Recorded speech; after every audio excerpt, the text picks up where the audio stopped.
Gente, se vocês usavam internet antigamente, é extremamente provável que você conheça o Ampicoelias fragilimus. Afinal, ele fazia muito sucesso na comunidade de dinossauros da época. E não é para menos. Afinal, as suas estimativas de tamanho colocariam como disparado o maior dinossauro de todos os tempos, com mais de 60 metros de comprimento e 120 toneladas.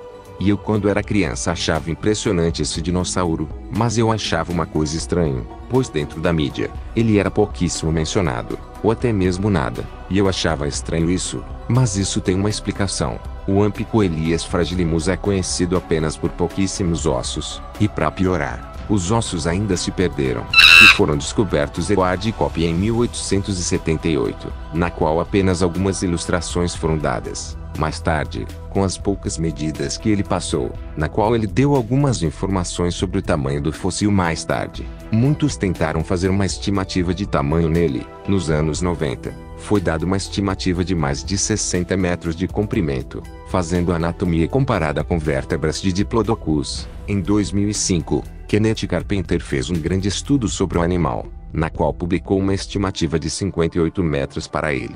Porém, mesmo assim haviam controvérsias sobre seu tamanho.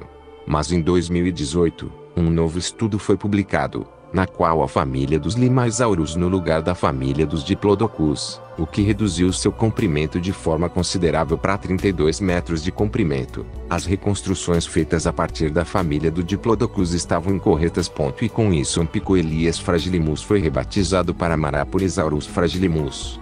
Mas vale lembrar que, como o fóssil não está mais disponível, essas estimativas não se podem ser levadas como fato absoluto. Mas de qualquer forma, isso refuta o suposto tamanho gigantesco.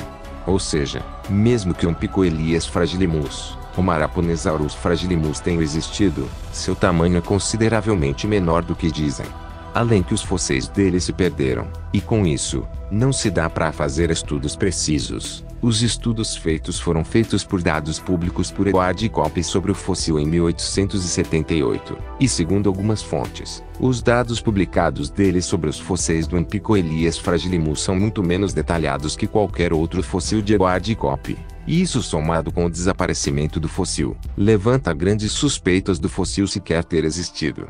Mas existem algumas defesas sobre essas informações. Afinal, os fósseis não eram tão conservados na época, e o Ampicoelias fragilimus supostamente estaria com fósseis com uma composição frágil, pois estava preservado em lamito, e com isso tende a desmoronar gravemente e ter sido descartado por Cop após fazer as representações. Porém, alguns questionam essas informações.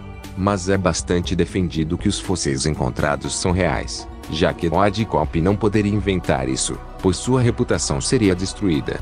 Então, talvez o osso realmente tenha existido, mas é extremamente provável que as medidas dele foram feitas de forma imprecisa. E mesmo que as medidas sejam verdadeiras, ainda ele não seria tão grande como falam. E vale lembrar que após isso, nenhum outro animal semelhante ao Ampicoelias fragilimus foi achado na região. Absolutamente nenhum outro fóssil. Nada. O atual Maraponesaurus fragilimus é considerado válido, mas ainda há contestações sobre sua existência. E o Maraponesaurus fragilimus, anteriormente Ampicoelias fragilimus, até hoje são conhecidos apenas os pouquíssimos fósseis de Cop. Para finalizar, mesmo se ele tivesse existido, e as medidas dele fossem exatas a que o Quadricop publicou, ele ainda não teria esse tamanho todo. Então esse foi o vídeo. Se inscrevam no canal e divulguem e deixem um comentário.